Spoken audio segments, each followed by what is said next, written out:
compartilhar a tela com vocês. Essa aula, esse PDF da aula de hoje, eu vou disponibilizar lá no grupo de WhatsApp, do grupo do Telegram, e também vou disponibilizar lá no AVA de vocês, tá bom? Lá no encontro 1 da aula 1, na aula 1 do encontro 1, vocês vão ter disponibilizado o slide da aula de hoje. Então, a nossa aula de hoje...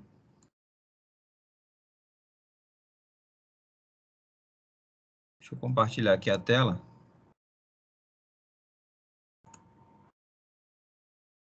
Estão conseguindo ver a minha tela, né? Então, a aula de hoje nós vamos falar sobre adaptações,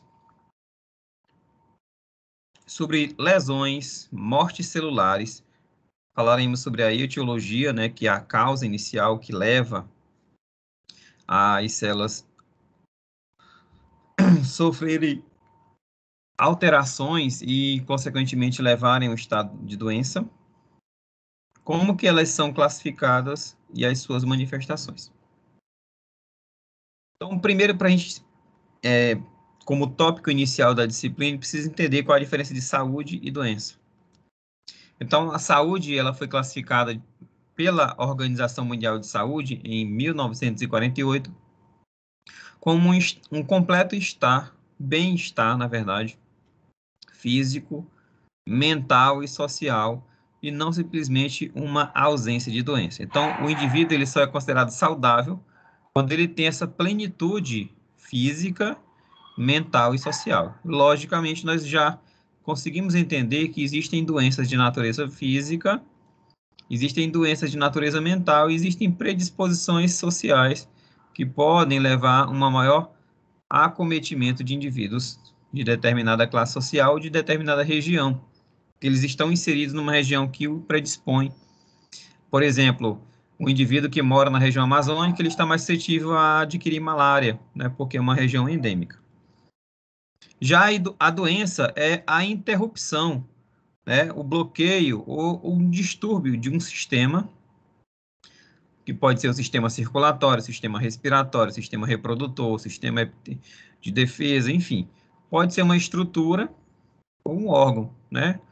Uma cárie pode ser considerada uma doença porque ela altera uma estrutura, o dente ali. Essa doença ela pode ser caracterizada por agentes etiológicos. E o que seriam esses agentes etiológicos? Como a palavra diz, né, o que significa etiologia? Etiologia é o estudo da causa. Então, quando eu digo agente etiológico, eu estou me referindo àquela coisa que está causando a doença. Pode ser um vírus, pode ser uma bactéria, pode ser uma condição psicológica também, tá? Pode ser uma condição física, né? Uma exposição à radiação solar intensa pode gerar uma insolação. É uma doença.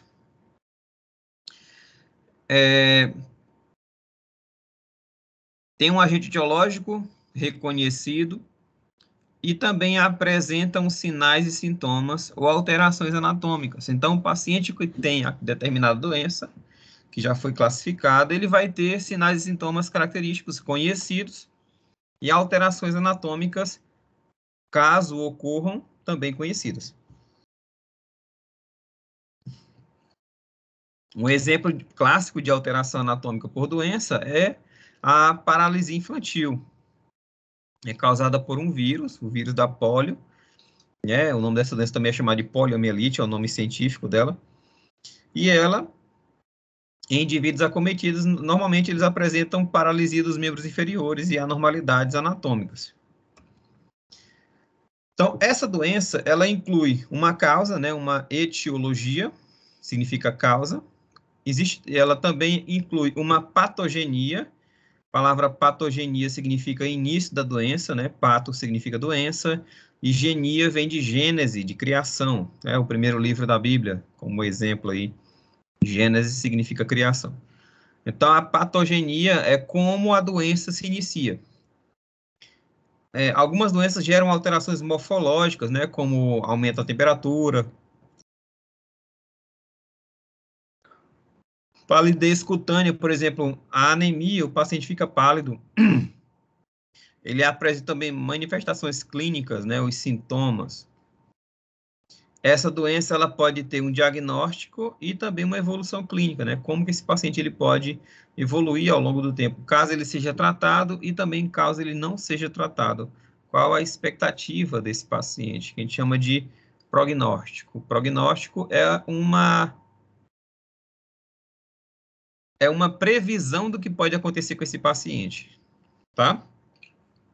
Se é um bom prognóstico, o paciente ele tem uma expectativa boa de cura, ele vai ter sintomas leves, vai ter um tratamento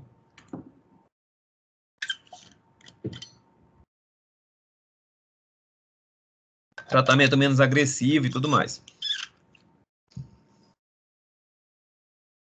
O nosso corpo, quando ele está em estado saudável, vários sistemas se encontram no que a gente chama de homeostasia. E o que seria essa homeostasia? São equilíbrios que o nosso corpo mantém, né? Uma forma de manter o funcionamento normal. Então, o nosso corpo tem vários estados homeostáticos, como, por exemplo, a temperatura corporal, quando o paciente está normal, saudável,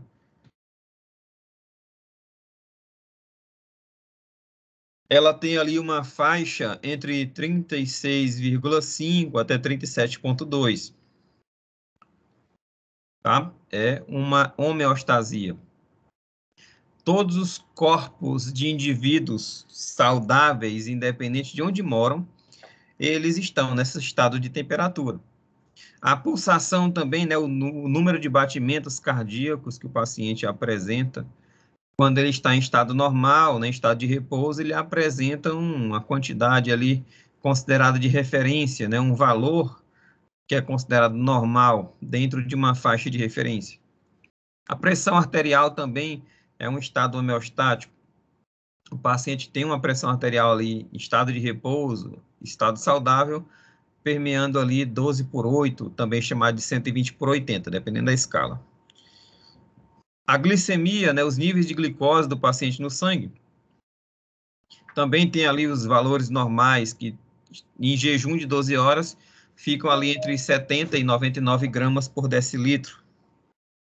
Então, esses exemplos todos que eu falei para vocês aí são exemplos de estados homeostáticos, são estados de equilíbrio de alguns tecidos, que servem também como parâmetro de referência para avaliar se o paciente está saudável ou não. Porque qualquer doença pode gerar desequilíbrio nesses estados homeostáticos. Pode gerar alteração da pressão arterial, pode gerar alteração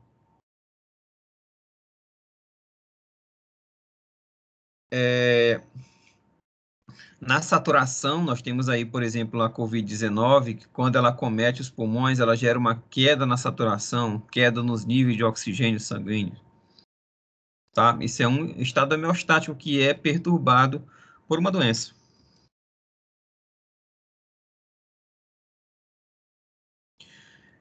Então, o percentual de oxigênio, a perfusão sanguínea, né? Então, alguns tecidos decorrente de uma, por exemplo, uma embolia, um coágulo, ele acaba obstruindo um vaso sanguíneo, e essa obstrução pode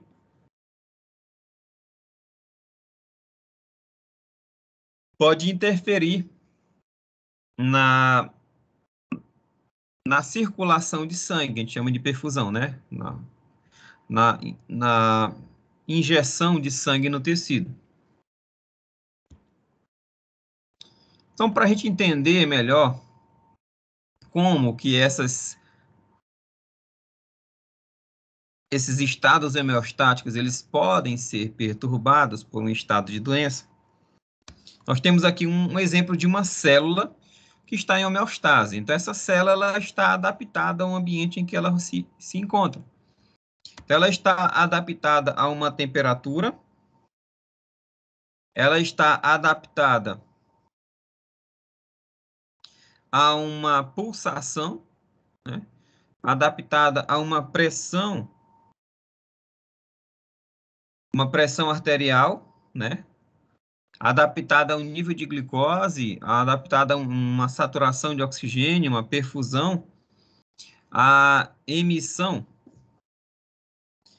de radiação, e ele também está adaptada ao estado nutricional, a chegada de nutrientes nessa célula. Então, ela está ali adaptada, em equilíbrio. Mas, se ocorrer uma perturbação em qualquer um desses estados aí homeostáticos,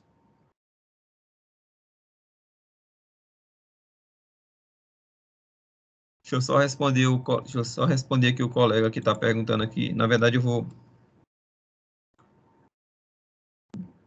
fechar aqui o Telegram para eu poder não ficar vendo a janelinha e ficar me desconcentrando.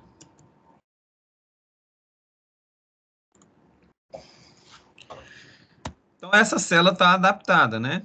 A uma temperatura, a uma pulsação, a uma perfusão sanguínea, mas qualquer condição, qualquer coisa que altere um desses estados homeostáticos pode levar a perda da homeostase da célula. Então, quando essa célula ela é exposta a um agente etiológico, né, uma substância, um agente causador de alterações, né, essa célula pode perder a sua homeostase. Ela pode perder o seu equilíbrio. Eu sempre uso esse exemplo cotidiano para o aluno entender melhor. Vamos supor que você está no emprego há 20 anos, com o mesmo chefe, o mesmo salário, né? Você tira férias no mesmo mês há 20 anos. Você está adaptada com tudo que está no seu ambiente de trabalho, né? Desde o horário do lanche, né? O gosto do café da funcionária que prepara o café, tudo no mesmo tempo há 20 anos, do mesmo jeito. Então, essa célula, essa pessoa, ela está adaptada, ela está em homeostase. Mas, de repente, chega uma nova chefia e começa a alterar toda a rotina do escritório que você trabalha. Então, você estava há 20 anos adaptado com aquela condição, você perde essa homeostase, você perde esse equilíbrio, o ambiente em que você está inserido se modifica. E aí você não vai mais conseguir manter aquela rotina que você fazia há 20 anos, porque tudo foi mudado, né? A chefia mudou, às vezes muda o teu escritório de lugar, o teu salário também é alterado, às vezes para mais, às vezes para menos, né? Na maioria das vezes é para menos. Então, tudo isso pode gerar uma quebra de homeostase, uma perda de equilíbrio. Então, toda vez que uma célula que está em equilíbrio, ela é submetida a um agente etiológico, ela pode perder a sua homeostase. O que são esses agentes etiológicos? Nós temos aí vários grupos de agentes etiológicos. Um deles são os agentes biológicos. Então, uma célula ela pode ser agredida quando ela entra em contato com um príon, que é uma proteína infectante, ou um vírus, uma bactéria, um protozoário, um fungo, um parasita. Qualquer um desses agentes biológicos, eles podem gerar uma perda da homeostase dessa célula e fazer com que essa célula inicie um processo de doença, inicie um processo de alteração do seu funcionamento. Pode gerar uma doença ou não, tá? A gente vai entender como que isso vai acontecer posteriormente. Professor, mas só são agentes biológicos que geram essa perda de equilíbrio? Não. Existem outros agentes, como, por exemplo, os agentes endócrinos. O que são esses agentes endócrinos? São os hormônios. Então, o paciente, quando ele tem um desequilíbrio hormonal, o exemplo aí, a mulher quando entra na menopausa, é uma desendocrinia, uma alteração nos níveis hormonais, que vai gerar uma doença, pode gerar osteoporose, pode gerar alteração no humor, né, condições psiquiátricas. Outro exemplo de doenças que envolvam hormônios é o diabetes, né? Tem aí as doenças da tireoide também, vários agentes etiológicos que causam essas modificações, envolvendo hormônios também. Só esses dois? Não, também tem agentes metabólicos, né? As reações químicas do teu corpo pode ter uma modificação, um erro, uma não produção de uma determinada enzima que vai ajudar no metabolismo, na produção de energia ou na construção de moléculas importantes para o teu corpo. E a alteração desses agentes metabólicos geram doenças também. Um exemplo de doença metabólica é a obesidade, né? Um excesso de nutrientes calóricos, eles começam a ficar cada vez mais acumulados no corpo e começam a gerar prejuízo, né? Gera comprometimento da circulação, gera excesso de gordura nos vasos sanguíneos que podem predispor o paciente a evoluir para um diabetes, para uma doença aterosclerótica, né, que é quando os vasos sanguíneos ficam entupidos de gordura, né, placas de gordura, e outra infinidade de comorbidades, né. Gera também sobrecarga nas articulações, sobretudo do joelho, e pode gerar doenças da articulação também. Existem também agentes químicos que podem gerar alteração nesse equilíbrio celular. Exemplo de agentes químicos, nós temos aí solventes, né? Existem muitos solventes encontrados aí na gasolina, em outros produtos de beleza, né? Amônia, que quando você é exposto a essas substâncias em doses elevadas ou por muito tempo, isso pode gerar um desequilíbrio nas tuas células e iniciar um processo de doença. A própria poluição, né, quando você está exposto a grandes quantidades ou por muito tempo, também pode ser um agente etiológico de lesões celulares. A nicotina, o álcool, né, ou seja, o etilismo e o tabagismo. Há também o uso de drogas ilícitas, né, cocaína, haxixe, maconha, crack, êxtase e outras inúmeras drogas, né? Também podem agredir as células e gerar lesões celulares. Ácidos, bases, substâncias corrosivas e toxinas, né, venenos, também podem gerar lesões nas células e gerar, né, perda da homeostase.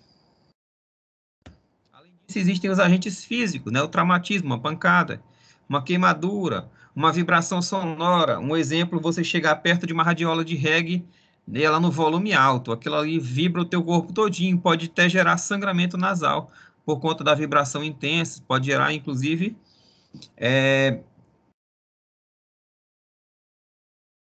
ruptura de órgãos internos se essa vibração for muito forte. Temperatura também pode gerar, quando você está exposto a um frio intenso, um calor intenso, uma pressão atmosférica alterada, ou quando você está exposto a uma irradiação solar elevada, ou você é exposto a uma descarga elétrica, ou você tem alteração da pressão de oxigênio ambiental ou até dos tecidos, né, como, por exemplo, um acometimento das vias respiratórias. Tudo isso também pode gerar alterações na homeostase das células. Existem também agentes imunológicos, né? Quando o nosso sistema de defesa, ele é a causa dessa perda da homeostase. Existem doenças autoimunes, que é quando o sistema imunológico começa a atacar o nosso próprio corpo de forma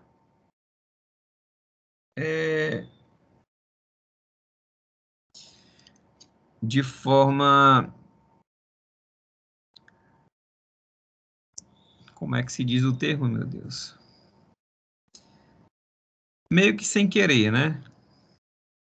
Ela se engana o sistema imune e começa a produzir anticorpos, que a gente chama de autoanticorpos, e começa a atacar as células do nosso próprio corpo. Existem várias doenças de cunho imunológico, doenças autoimunes, como artrite reumatoide, diabetes tipo 1, tireoidite de Hashimoto, vitiligo, né?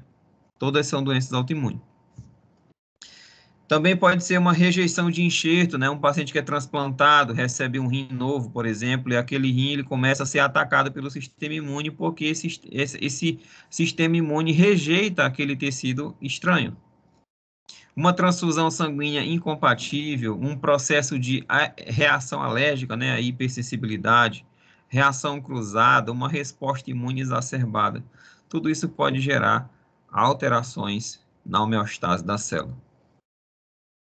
E também existem agentes nutricionais. O paciente ele pode ficar doente, né, a partir das suas células, quando essas células elas ficam expostas a um estado de desnutrição, né, a carência de algum nutriente, ou até o oposto, a hipernutrição. Exemplo aí, as vitaminas. O excesso de vitamina pode gerar intoxicações por vitaminas. Então, nem tudo que é em excesso também é bom. Tudo que é em excesso é mal, faz mal para o corpo, até vitamina. Então, essa célula ela pode ficar temporariamente submetida a esses agentes etiológicos. Se essa agente etiológico ele for removido, essa célula volta ao seu estado de equilíbrio. Voltando ao exemplo do cara que já trabalha há 20 anos no escritório. Teve esse chefe que chegou fazendo várias modificações. Se esse chefe ficar temporariamente ali, quando ele for embora, tudo vai voltar ao seu estado normal. As pessoas vão voltar às suas rotinas e tudo vai voltar ao que era antes. Mas, se esse chefe aí for definitivo, né, quando a exposição é muito longa, ou os agentes etiológicos são expostos de maneira intensa, aí a célula pode entrar num desequilíbrio permanente. Esse desequilíbrio permanente pode fazer com que a célula se adapte ou morra. Então, voltando o exemplo aí ao cara que está 20 anos trabalhando, chegou uma nova chefia, mas essa chefia vai ficar por muito tempo, então ela vai fazer muitas mudanças em pouco tempo. E aí você tem duas opções. Ou você se adapta a essas novas condições, né? Ou você pode ser demitido. A mesma coisa é a célula. Ou ela se adapta a essa nova condição, ou ela vai morrer. Quais são os tipos de adaptação celular? Nós temos aí a hipotrofia, que é quando a célula diminui de tamanho. Nós temos a hipertrofia, que é quando ela aumenta de tamanho. Temos a hiperplasia, que é quando a célula se multiplica mais rápido que o normal. A hipoplasia é quando ela se multiplica mais lento. A metaplasia é quando ela se modifica, se transforma temporariamente em um outro tecido. A neoplasia é o surgimento de um câncer. E a displasia é um assincronismo de amadurecimento. Nós vamos falar de cada um desses conceitos nos próximos slides, não se preocupe. Já a morte celular, ela pode ser fisiológica, ela pode ser natural, programada, ou ela pode ser realmente causada por uma doença. A morte fisiológica é chamada de apoptose. E a morte patológica pode ser de dois tipos. A apoptose ou pode ser necrose, quando o tecido ele começa a morrer de forma disseminada, várias células morrendo ao mesmo tempo. Então, existem várias formas do tecido morrer, que a gente chama de tipos de necrose.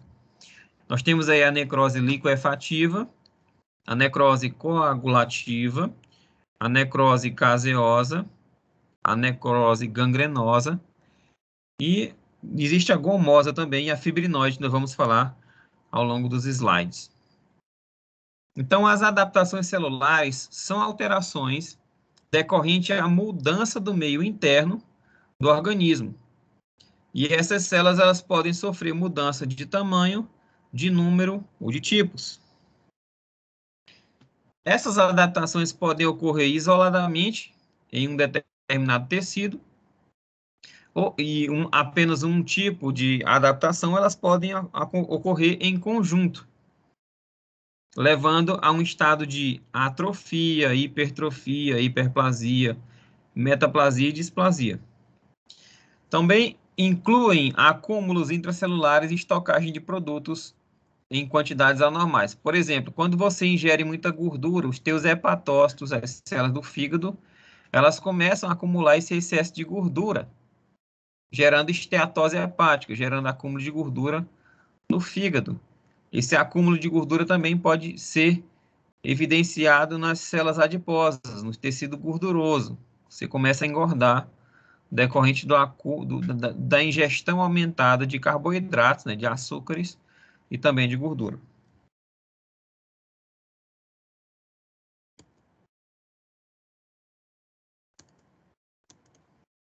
Até aí tudo bem, pessoal? Tá dando para acompanhar?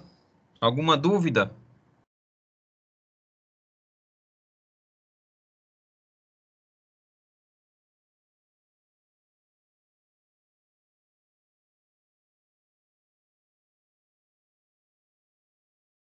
Alguém tem alguma dúvida?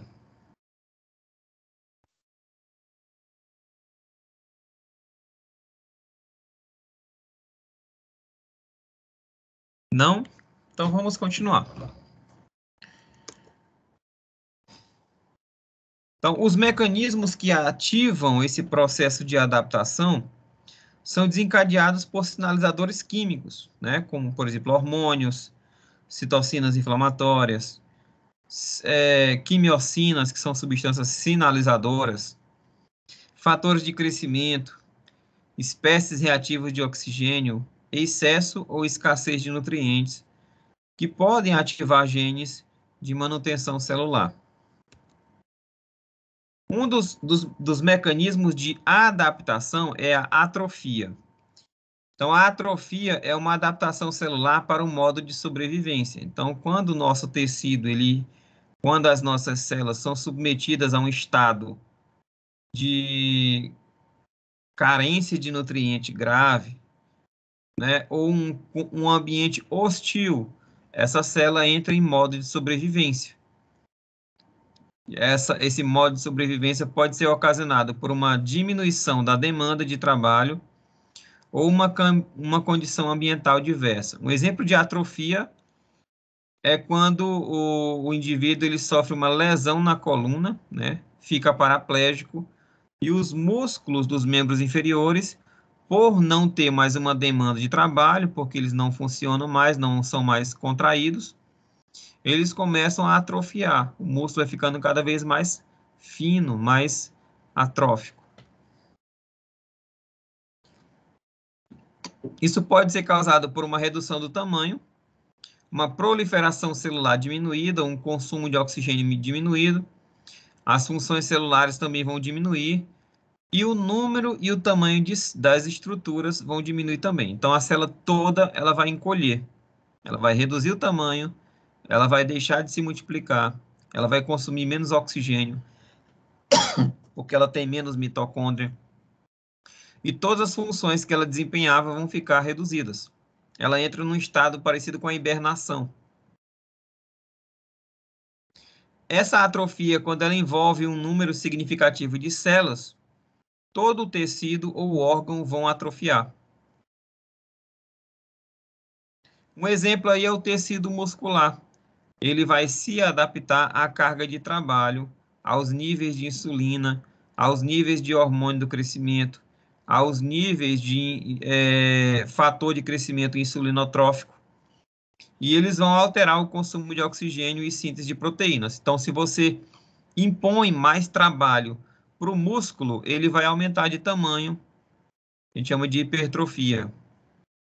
Se você fica sedentário, esse músculo ele vai sofrer redução de tamanho, atrofia, porque ele vai ter uma redução na carga de trabalho. Então, o que pode gerar uma atrofia? O desuso, né? A falta de uso daquele órgão, ou uma perda da comunicação nervosa, né? Como, por exemplo, aí, a lesão na medula espinhal, deixando o paciente paraplégico. Pode ser uma ação endócrina. Um exemplo de ação endócrina que gera atrofia é quando a mulher entra na menopausa. As mamas, elas sofrem atrofia. A mama da mulher com menopausa, ela começa a murchar e ficar decaída. O processo de desnutrição também, né? Um exemplo aí são aquelas crianças que passam muita fome. Exemplo, as crianças africanas. Você olha aquela foto daquela criança, elas praticamente não têm mais músculo, é só pele e osso. Por quê? Os músculos sofreram atrofia não por falta de uso, mas por falta de nutrientes. O corpo começa a literalmente se devorar, ele começa a queimar o músculo para produzir energia. E também em caso de isquemia. Por exemplo, um paciente que sofre um acidente vascular encefálico, né? Famoso derrame. Ou um infarto do miocárdio, quando uma veia, um vaso sanguíneo do coração, ele se entope, ele deixa de levar sangue para aquele músculo, e aquele músculo, por falta de sangue, por falta de nutrientes, por falta de oxigênio que tem no sangue, ele morre, ou ele diminui de tamanho.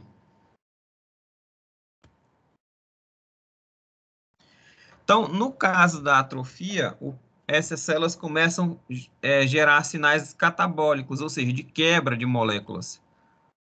Então, elas vão começar a quebrar a proteína, começar a ativar um processo de autofagia, que é quando a célula começa a devorar componentes dela mesma para produzir energia, né? Quando o lisossomo ele envolve ali as mitocôndrias, envolve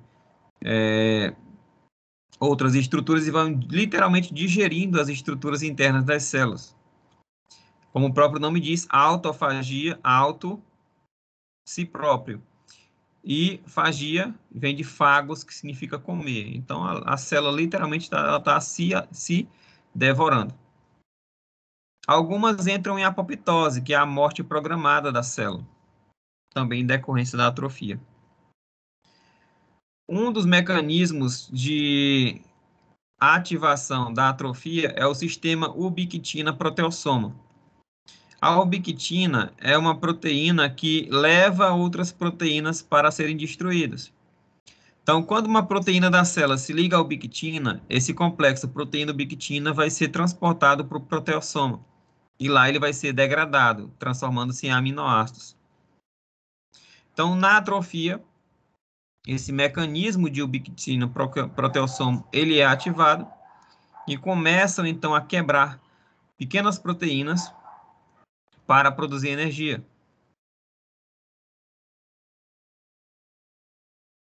Então, um exemplo de causa da atrofia, nós falamos aí a atrofia por desnervação, como, por exemplo, o que é causado com os membros dos músculos paralisados de um paralítico. Com aquela perda da comunicação nervosa do músculo com o cérebro, faz com que esse músculo deixe de ser usado e, consequentemente, ele sofra atrofia ao longo do tempo.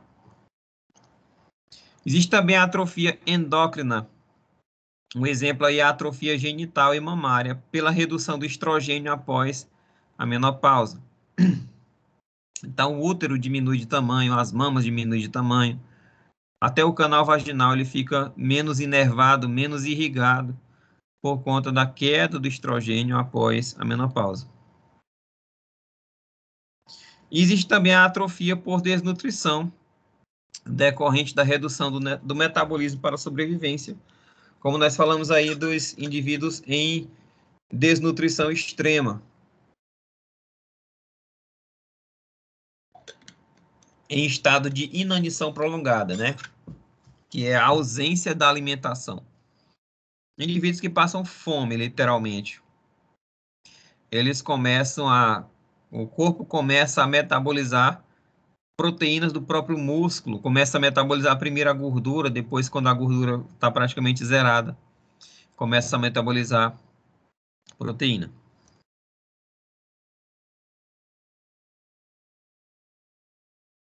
Então, tudo isso pode gerar atrofia, um envelhecimento celular, lesão celular persistente, interrupção dos sinais, nutrição inadequada, suprimento baixo de oxigênio ou redução da função. Tudo isso pode gerar atrofia. E a hipertrofia? A hipertrofia é o inverso. Hipertrofia é o aumento do tamanho da célula e com ele o aumento na quantidade de massa tissular. O tecido ele aumenta de tamanho. Se as células de um tecido aumentam de tamanho, o tecido como um todo também vai aumentar.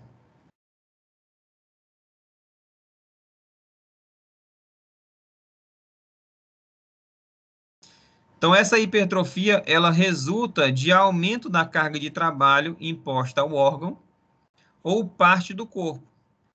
essa hipertrofia ela é comumente vista no tecido muscular esquelético, indivíduos que são atletas, que vão para a academia, né?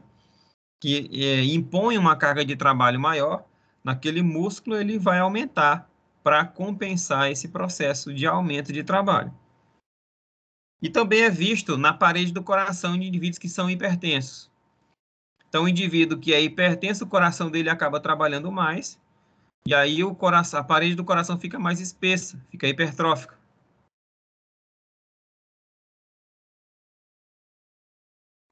Esse processo de hipertrofia envolve o aumento nos componentes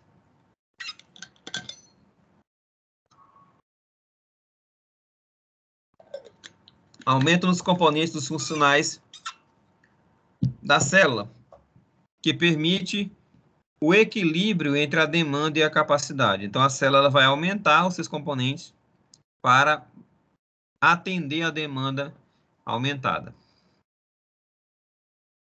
Então, as células musculares hipertróficas, por exemplo, aí de um atleta, elas têm mais fibras musculares, mais do que um paciente normal. Esse maior número de miosina e actina faz com que essa fibra ela tenha uma força de contração maior. E elas têm uma capacidade aumentada de produzir energia, né? Produzir ATP. Essa hipertrofia, ela pode ser causada por condições fisiológicas ou patológicas. Exemplo aí da hipertensão, que é uma condição patológica, uma doença que gera hipertrofia do músculo cardíaco. E uma condição fisiológica é a adaptação ao trabalho, né, aumentado, da atividade física. Então, exemplo de hipertrofia fisiológica, nós temos aí o aumento da massa muscular em atletas. Exemplo da hipertrofia patológica, nós temos aí hipertrofia associada a doenças, que pode ser adaptativa ou compensatória. Exemplo de hipertrofia patológica adaptativa, quando a bexiga ela começa a aumentar de tamanho, porque ela está tendo ali uma obstrução do seu fluxo. O paciente tem dificuldade de urinar, e aí essa bexiga ela começa a sofrer hipertrofia, aumentar de tamanho.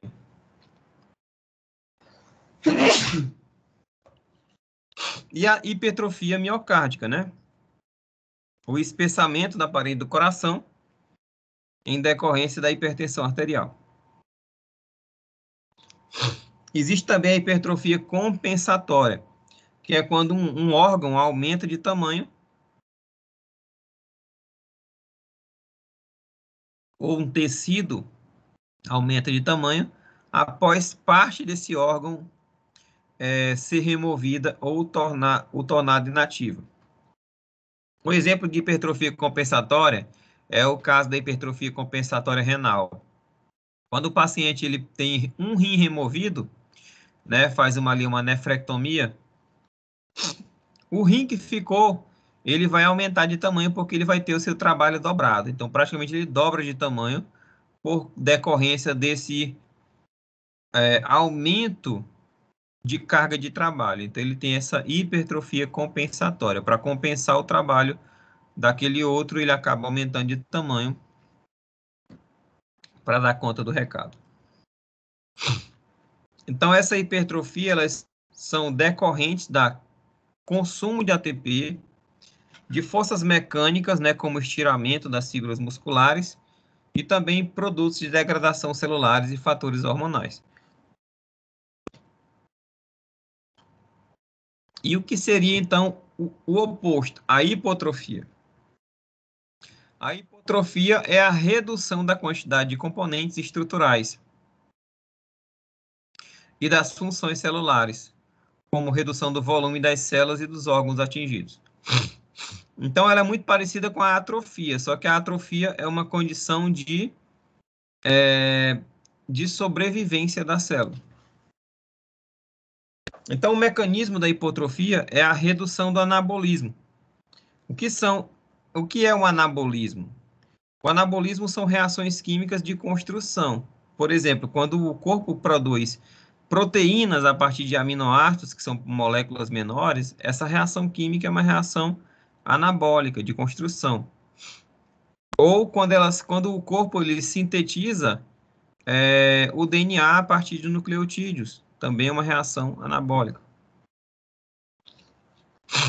Então, as reações de construção, que é o anabolismo, elas são reduzidas, e as reações de quebra, né, de desmonte das moléculas, que é o catabolismo, elas sofrem aumento. Então, a célula deixa de construir e começa a destruir os seus componentes. A célula também ela pode sofrer autofagia, né, quando a célula começa a fagocitar os componentes do seu interior e metabolizar. Também isso acontece também em condições hostis. A hipotrofia ela pode ser fisiológica, né, natural, como por exemplo a pitose mamária, que é quando a mama ela sofre redução do seu tecido após a menopausa, que eu acabei de falar, né?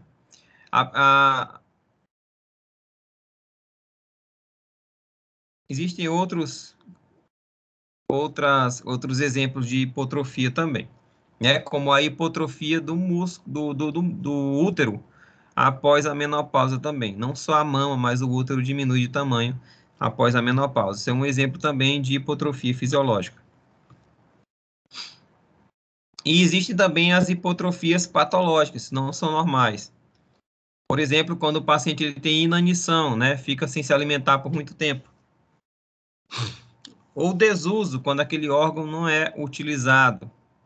Ou por compressão, o órgão ele começa a sofrer hipotrofia porque ele tem uma compressão mecânica. Um exemplo aí, um tumor que cresce ao lado do órgão e começa a comprimir esse órgão saudável, em decorrência dessa compressão, começa então a sofrer hipotrofia. Ou uma obstrução do vaso sanguíneo, ou substâncias tóxicas, né? Como, por exemplo, aí as drogas ilícitas, que podem causar hipotrofias do sistema nervoso central. Tem algumas drogas que geram destruição de neurônios e diminuição da massa cinzenta. A pessoa começa a ter déficit do QI mesmo. Exemplo aí, o crack, né? As pessoas começam a ter lesões permanentes no cérebro. Mas pode ser causada por alterações hormonais também e alterações de inervação. E o que seria, então, a hiperplasia, que é uma outra condição adaptativa? A hiperplasia é quando as células de um determinado tecido começam a aumentar em quantidade, porque essas células começam a se multiplicar mais rapidamente. Então, acontece o aumento do número de mitoses das células, elas se multiplicam mais rápido, né, para compensar alguma condição alterada. Um exemplo é o espessamento da epiderme, da pele, em algumas condições. Por exemplo, você coloca um calçado muito apertado no pé. Isso acontece muito com mulheres, mas acontece com homem também. E aquele calçado ele não é tão confortável, ele começa a apertar o teu pé em determinado local. Então essa compressão mecânica, ela pode induzir a hiperplasia da pele para gerar um calo, né? Aquela agressão física, ela gera ali uma lesão constante e à medida que essa lesão ela permanece, a epiderme sofre a ativação para se multiplicar e gerar um espessamento da pele, gerando ali um calo. Mesma coisa acontece com a mão dos trabalhadores braçais. Inicialmente a pessoa tem a pele fina, mas como aquele estímulo mecânico está ali induzindo o espessamento do epitélio, o indivíduo com o tempo ele vai ficar com a mão mais grossa, né, para proteger essa parte do corpo contra a lesão constante que ele está sofrendo ali do cabo da inchada, da pá. Mas existem essas hiperplasias também em outras regiões, como epitélio intestinal, tecido glandular. Outro exemplo de hiperplasia é da mama, da mulher que está lactente, que ela está produzindo leite. As células da mama elas se multiplicam mais, a mama aumenta de tamanho para produzir leite. Então, a hiperplasia ela acontece quando genes das células do tecido se ativam e vão aumentar a taxa de mitose das células, vão ativar a proliferação celular. Essa ativação pode ser mediada por mensageiros químicos e também gerando ali a replicação, né, a mitose das células e também estimulando o crescimento celular. Células nervosas, músculo esquelético e cardíaco, eles não se multiplicam mais. Então, elas não vão sofrer hiperplasia. Então, quando o corpo ele é estimulado a aumentar de tamanho o tecido, ele não vai sofrer hiperplasia, ele não vai aumentar esses tecidos aí, o tecido nervoso, o músculo esquelético e o cardíaco. Mas eles vão gerar hipertrofia. As células que já estão não se multiplicam, mas elas aumentam de tamanho. Então, essa hiperplasia ela é controlada por uma resposta a um estímulo apropriado. E ela também vai cessar após esse estímulo ser removido. Esse estímulo pode também ser fisiológico ou pode ser patológico. E essa hiperplasia, já falei, fisiológica e não fisiológica. Exemplo de hiperplasia fisiológica, a hiperplasia hormonal, o aumento do útero, das mamas, durante a gestação, isso estimulada pelo estrogênio. É um exemplo de hiperplasia fisiológica. E aí existe também a hiperplasia compensatória, como a gente falou aí, no processo de regeneração do fígado. O fígado, ele é um órgão que consegue se regenerar. Um fígado saudável, né? Não é um fígado com cirrose, é um fígado com câncer, que isso aí não se regenera. Mas o indivíduo saudável, ele pode ter seu fígado removido em até 2/3 do seu tamanho, e aquele 1/3 que ficou, ele vai regenerar esse fígado que foi removido. Como que isso acontece? As células que ficaram, elas começam a se multiplicar de forma bem rápida e começam, então, a substituir aquele tecido que foi removido cirurgicamente. É um tipo de hiperplasia compensatória. Já a hiperplasia patológica, nós temos aí, por exemplo, a hiperplasia reparatória, perdão. É uma resposta do tecido conjuntivo na cura de feridas, quando ocorre a fibrogênese, a produção aumentada de fibras, a angiogênese, que é a produção de novos vasos sanguíneos, e o processo de reepitelização, né, formação de pele nova. É um processo de cicatrização, literalmente falando. Quando você tem uma lesão, por exemplo, na pele, você teve ali uma ferida, uma queimadura, aquela pele agredida, ela morre, e aí fica uma lacuna ali a ser preenchida. Então, as células do tecido vizinho, elas começam a induzir a produção aumentada de fibroblastos, de novos vasos sanguíneos e nova pele para substituir, para preencher aquela lacuna daquele tecido que foi destruído. Existem também as hiperplasias das disendocrinias. Ela pode ser estimulada por produção hormonal excessiva ou pode ser fator de crescimento, como, por exemplo, o HPV sobre alguns tecidos alvos.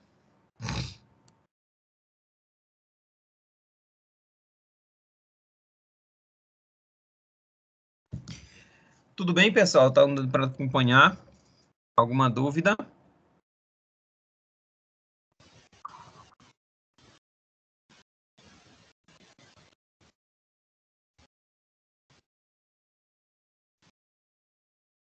Alguém tem alguma dúvida?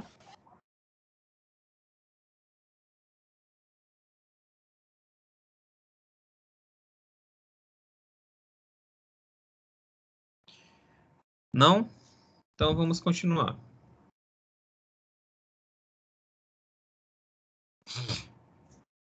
A hipoplasia, ela é uma condição que gera a diminuição da quantidade de células, diminuição da população de células. Então, a hiperplasia é o aumento do número de células.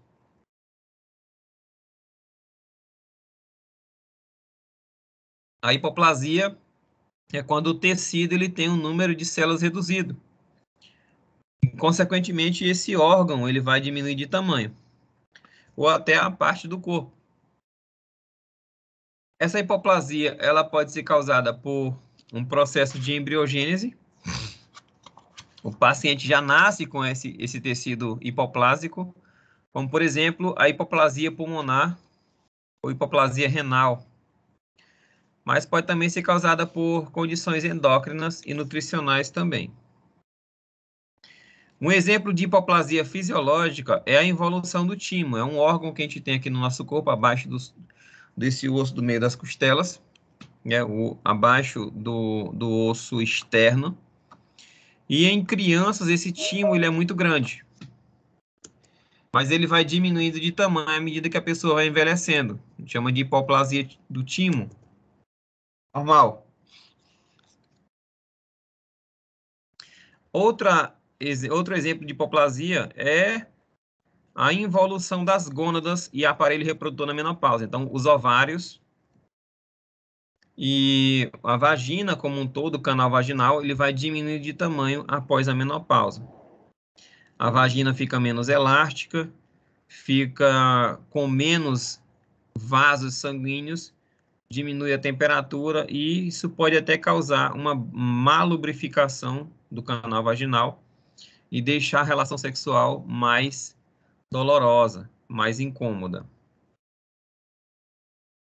E existe também as hipoplasias patológicas, que é quando as células têm a redução da sua proliferação por conta de uma doença, que pode ser causada por substâncias tóxicas ou infecciosas, como, por exemplo, o vírus da AIDS, o vírus da febre amarela, ou substâncias tóxicas.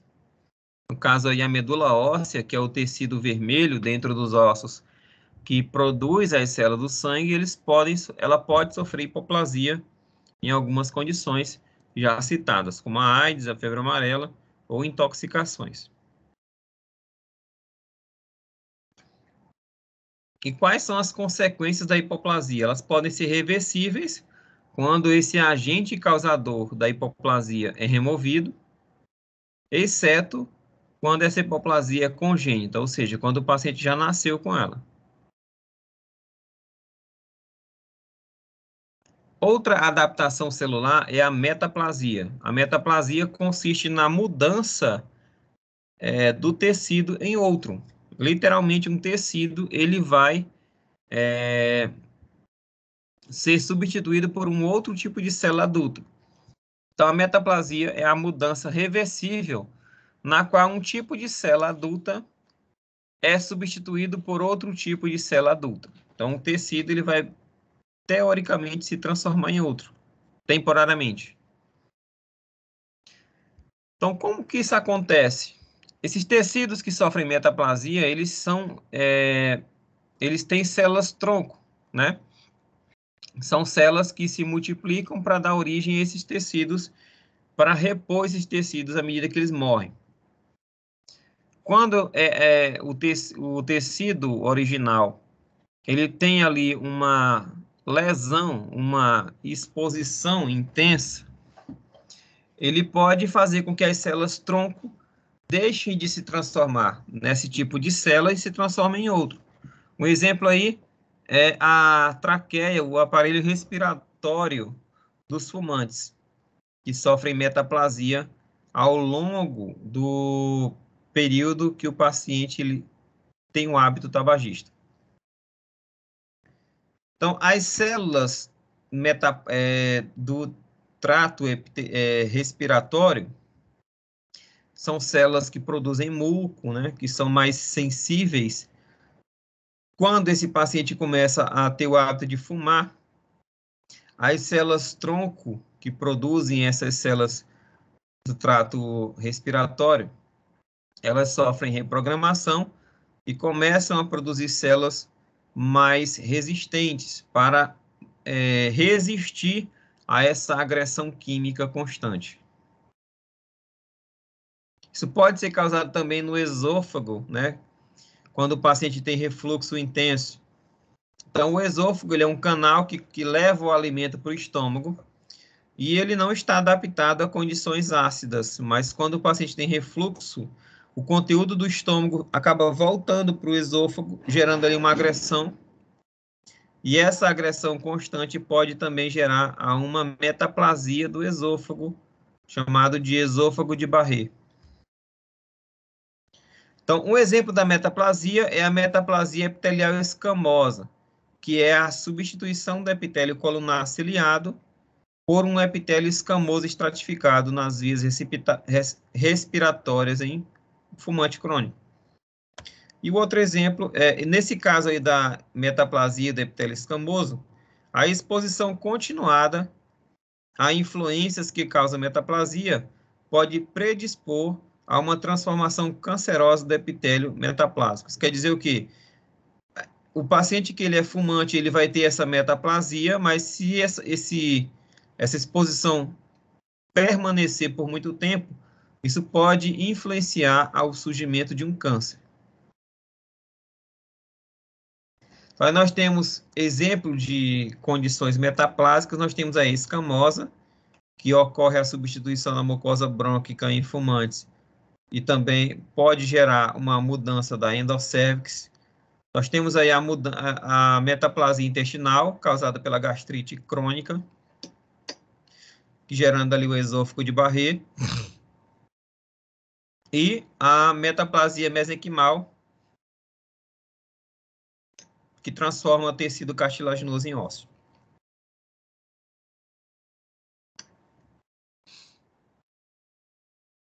Até aí tudo bem, pessoal? Alguma dúvida? Vocês estão muito caladinhos.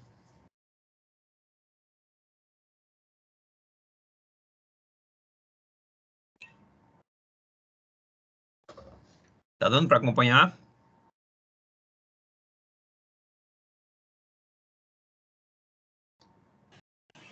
Tá sim, professor, tudo certo.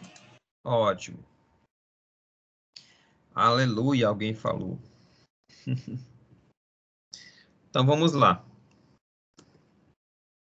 Já a displasia é um crescimento desorganizado de um tecido específico, que resultam em células que vão ter tamanho variado, formato variado, aspecto variado. Em alguns casos, a displasia é um estágio pré-cancerígeno, né? É um estágio que vai evoluir para uma neoplasia se o agente agressor não for removido. Então, as displasias discretas estão associadas à irritação crônica ou inflamação, frequentemente encontrado no epitélio escamoso metaplásico, das vias respiratórias e também da cérvix uterina. Embora seja anormal, essa displasia é um processo de adaptação, pois é potencialmente reversível. Se você remover o agente agressor, ela pode voltar ao seu estado normal. E é implicada como precursora do câncer. Então, se esse agente agressor ele não for removido e permanecer por muito tempo, isso pode gerar um câncer nas vias respiratórias ou na cérvix uterina, onde são observadas adjacentes aos focos de transmissão cancerosa, transformação cancerosa. Só que nós temos um exemplo aqui de uma displasia. Nós temos aqui as células que são normais, né? Na superfície, as células são citoplasma bem abundante e o núcleo bem pequeno. Aqui nós temos já uma displasia, grau 1, as células já têm tamanhos diferentes e tamanho do núcleo diferente, né? Aumentado comparado com o normal. Aqui nós temos já uma displasia grau 2, as células com formato mais diferente ainda, e o núcleo bem maior.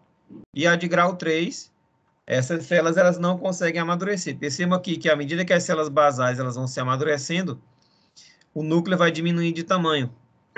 Então, na displasia, essas células elas vão perdendo a capacidade de amadurecer o seu núcleo. E elas vão ficando praticamente idênticas àquelas células do lado de baixo, gerando uma displasia. Aqui nós temos um exemplo de adaptações celulares. Aqui nós temos as células normais, né, com tamanho e quantidade. A atrofia é quando as células elas ficam murchas, né? Ela diminui seu metabolismo para se adaptar a uma condição mais hostil, mais incompatível com a vida. A hipertrofia é quando essas células elas aumentam de tamanho. A hiperplasia é quando ela aumenta de número. A metaplasia é quando ela transforma um tecido em outro.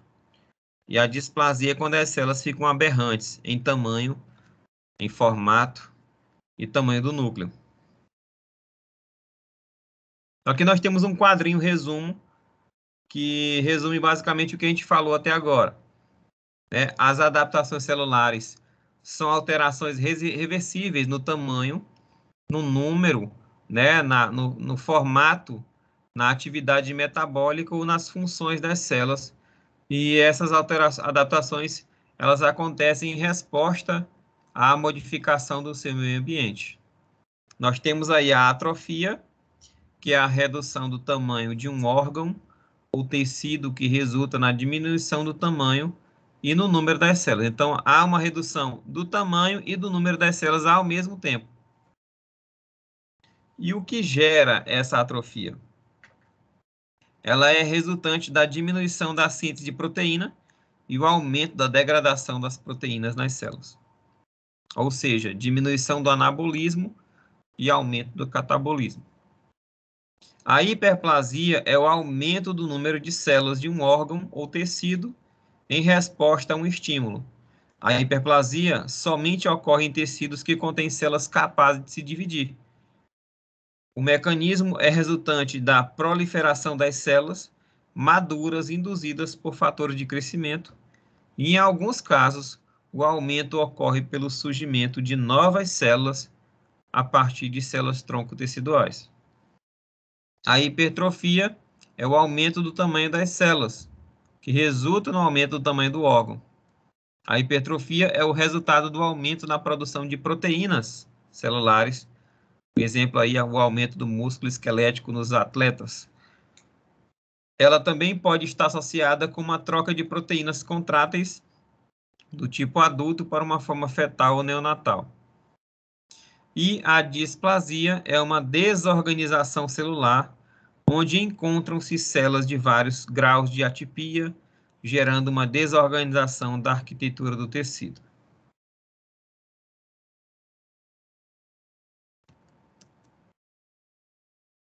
Até aí tudo bem? Vamos para o nosso intervalo de 15 minutinhos e daqui a pouco a gente volta, tá bom?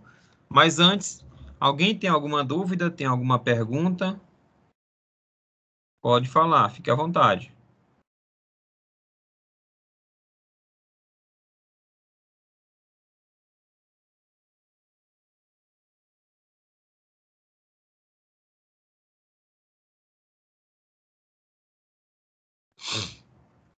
Não? Então nós vamos para o nosso intervalo, daqui a 15 minutinhos a gente volta.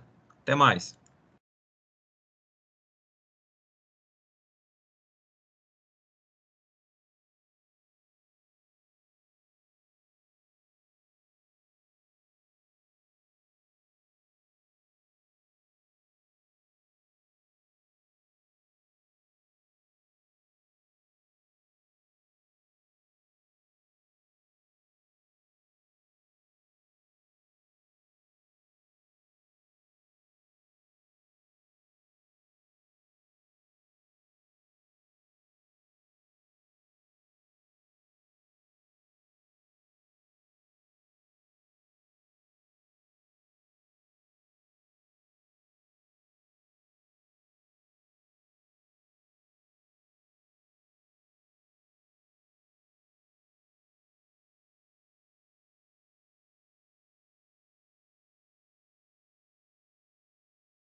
Olá, pessoal, estamos de volta. Vamos retomar a nossa aula.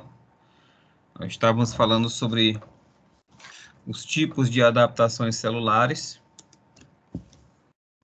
E agora vamos falar sobre... Alguém tem alguma pergunta?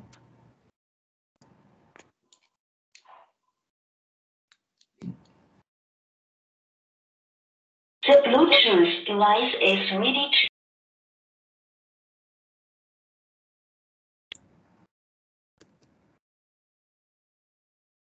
Então, vamos falar sobre outros tipos de adaptações celulares, como o acúmulo intracelular de substâncias. Então, o acúmulo intracelular representam substâncias estocadas, aos quais as células não podem usar ou se livrar imediatamente. Elas podem se acumular no citoplasma, principalmente nos lisossomos, que é como se fosse o estômago da célula, onde ocorre a digestão celular, ou pode acumular também no núcleo. Essas substâncias acumuladas, elas podem ser anômalas, anormais, produzidas pela célula, ou podem ser produtos de estocagem de materiais exógenos, ou produtos não patológicos, como, por exemplo, o acúmulo de gordura. Então, essas substâncias acumuladas podem ser de 3 categorias. Substâncias normais do corpo, presentes em excesso, como os lipídios, as proteínas, os carboidratos, até a melanina, né, o pigmento que dá a cor da pele. Então, uma forma de se adaptar quando você está exposto ao sol, você começa a se bronzear, as células da pele começam a acumular quantidades excessivas de melanina. E aí a pele fica mais bronzeada. E também a bilirrubina, um pigmento amarelado, produzido pela destruição das células vermelhas do sangue. Nós vamos ver isso na unidade 2. Outro grupo de substâncias que podem estar acumulados no nosso corpo são produtos endógenos, produtos do próprio corpo, mas anormal. Como, por exemplo, erros hereditários do metabolismo. Como, por exemplo, indivíduos que têm fenilcetonúria, que é um defeito na metabolização do aminoácido fenilalanina. Indivíduos com fenilcetonúria, eles vão ter acúmulo anormal de fenilalanina. Isso gera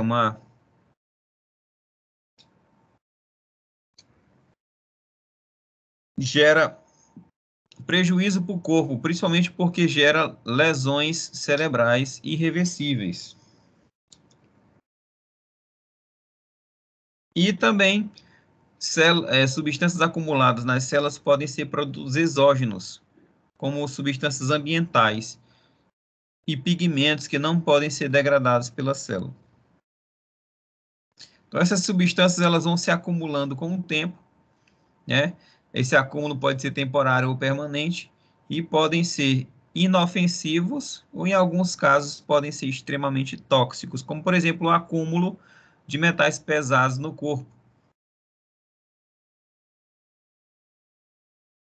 Então, ela pode ser causada por a síntese de uma substância acima do aporte metabólico, como, por exemplo, quando você produz mais gordura do que o teu corpo consegue metabolizar.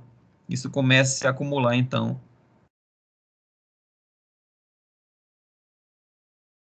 Se acumular no corpo. Exemplo aí é a esteatose hepática, que é o acúmulo de gordura no tecido hepático, no fígado, decorrente do acúmulo intracelular de triglicerídeos, que são os ácidos, um tipo de gordura.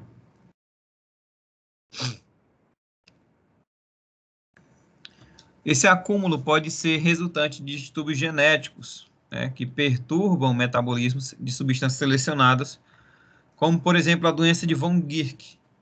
A doença de von Gierke é uma condição em que há um acúmulo de glicogênio hepático e renal decorrente da deficiência da enzima glicose 6-fosfatase. Então, o paciente já nasce com esse defeito e, com o tempo, ele vai ter esse acúmulo anormal.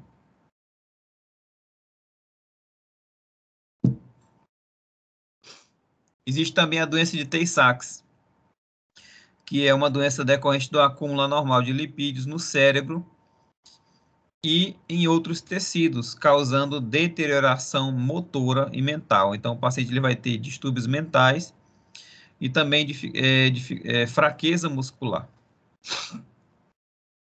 E também a icterícia. A icterícia é uma condição em que o indivíduo ele fica com a pele amarelada, decorrente ou da retenção da bilirrubina, que é esse pigmento amarelo, ou pela produção excessiva das células vermelhas. Também pode ser causada por obstrução biliar ou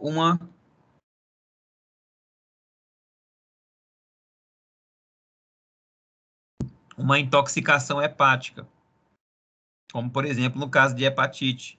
A hepatite é um caso clássico de exemplo de acúmulo de bilirrubina no corpo. O paciente ele fica com a pele amarelada, com a conjuntiva do olho, a parte branca do olho amarelada, a região abaixo das unhas amarelada também, as mucosas como um todo amareladas, pelo acúmulo de bilirrubina. Outro exemplo de acúmulo de substância é a pneumoconiose, que é o acúmulo de poeira, de carvão, no tecido pulmonar de pessoas que estão ali expostas constantemente a esses resíduos e podem evoluir para doenças pulmonares graves, como a silicose pulmonar. E o envenenamento por chumbo ocorre ali a formação de uma linha azul ao longo das margens da gengiva, que a gente chama de saturnismo. O paciente que tem intoxicação por chumbo, ele tem uma linha azul na gengiva, característico de intoxicação por chumbo. As tatuagens também são resultados de acúmulo dessas substâncias. Quando você está introduzindo ali pigmentos no tecido, esses pigmentos são, então, eles são insolúveis.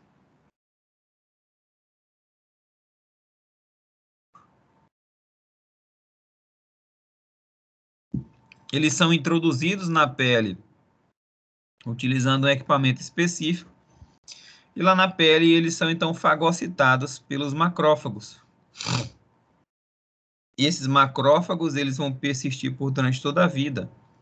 E aí esses macrófagos, eles morrem, liberam esse resíduo de tinta, vem outro macrófago e fagocita, e aí essa tinta, ela vai mudando de lugar lentamente, por isso que a tatuagem, ela podem sofrer ali alterações no contorno que precisem ali de serem reforçadas. Isso é explicado por essa dinâmica dos pigmentos da tatuagem pelos macrófagos, que fagocitam esses pigmentos e vão alterando vagarosamente eles de local. Então, o que pode ocasionar esse acúmulo de substâncias? Eles têm um significado variado, vai depender do que está causando e também da gravidade desse acúmulo. Além desse acúmulo intracelular, existem as calcificações patológicas. Calcificação é a deposição de cálcio nos tecidos, junto com quantidades menores de ferro, magnésio e outros sais minerais. Isso gera uma alteração física do tecido. O tecido fica endurecido e pode também ter alterações fisiológicas. O tecido pode ter perda de funcionamento. Um exemplo de calcificação é a calcificação distrófica. Ocorre deposição macroscópica, ou seja, a olho nu, de sais de cálcio no tecido lesionado, né? E aí eles viram grãos finos de pedra. E também existem as calcificações ateromatosas, que acometem lesões ateromatosas avançadas, que é o que acontece ali nos vasos sanguíneos decorrente do acúmulo de placas de gordura. Os vasos sanguíneos vão ficando cada vez mais rígidos. Isso pode acontecer também nas válvulas cardíacas e também nas lesões por tuberculose. o pulmão acometido por bacilo, Mycobacterium tuberculosis, ele tem lesões que vão sofrer calcificação, vão sofrer depósito de cálcio, uma lesão granulomatosa. E existe também a calcificação metastática, que ocorre em tecidos normais como resultado do excesso de cálcio ou o excesso de produção do hormônio da paratireoide, que é o hormônio que controla os níveis de cálcio no sangue. Ou em outras condições, como insuficiência renal, mobilização aumentada de cálcio nos ossos, câncer metastático e também intoxicação por vitamina D. Eu falei que vitaminas em excesso faz mal. Então, a vitamina D em excesso, ela gera um acúmulo de cálcio exagerado no corpo, que pode gerar calcificações patológicas.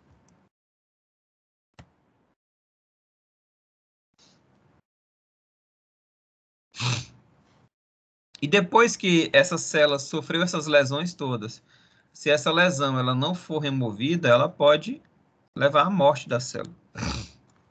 Então, as células elas podem se recuperar de lesões sofridas, dependendo da gravidade do dano, dependendo da intensidade, dependendo da duração desse dano, né? Dependendo do suprimento sanguíneo, do seu estado nutricional, dependendo da capacidade regenerativa da célula envolvida. Então, vai depender de uma série de fatores que pode influenciar a célula se recuperar ou não de uma lesão. A lesão ela é reversível até certo ponto, após o qual ocorre lesão celular irreversível e gera a morte da célula. Então, o que pode causar uma lesão celular?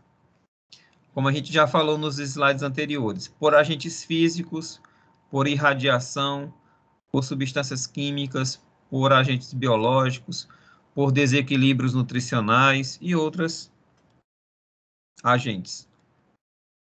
Exemplo de lesões por agentes físicos. Consiste em forças mecânicas, extremos de temperatura, forças elétricas ou exposição ambiental, além de acidentes ocupacionais de transporte e até violência física e agressão. Então, você leva ali uma pancada, uma queimadura, um choque elétrico, uma exposição intensa ao sol. Isso pode gerar lesões nas células acometidas, expostas para esse agente lesivo. Radiação ionizante também causam lesões, porque elas ionizam as moléculas e átomos da célula, que são atingidas diretamente. E essas moléculas-alvo na célula, elas podem, a partir disso, produzir radicais livres que interagem com outros componentes celulares críticos e geram uma reação em cadeia de destruição. Agentes biológicos também podem gerar essas lesões, né? Esses agentes biológicos, eles se diferem dos demais porque eles são capazes de se replicar.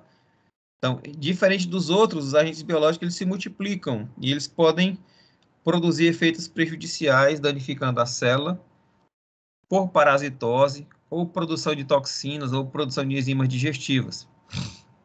Então, existem bactérias que são lesivas, são danosas ao corpo, porque elas produzem toxinas, como a shigotoxina, produzida pela Shigella, a toxina botulínica, que gera paralisia muscular, e uma série de outras toxinas bacterianas. Os desequilíbrios nutricionais são ocasionados pelo excesso ou deficiência de nutrientes, que predispõe as células a lesões. E também as lesões químicas, elas podem danificar a membrana plasmática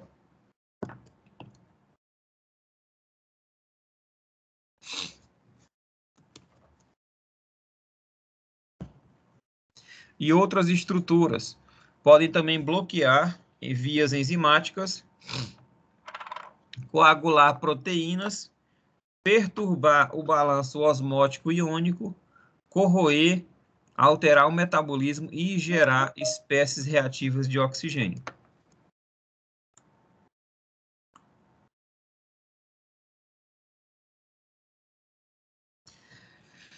Exemplo de lesões químicas. Nós temos a exposição por drogas, como álcool, remédio, excesso de medicamentos e drogas ilícitas. Lesões por metais pesados, como chumbo, mercúrio, arsênio, cromo, manganês, e até a poluição, né? Como a suspensão de gases, líquidos, partículas sólidas, metais biológicos, material biológico, que agridem o organismo vivo que está exposto a esse poluente. Então, aqui nós temos um quadro resumo das principais lesões celulares que nós iremos falar nos próximos slides. Certo? Tudo bem, pessoal? Tranquilo?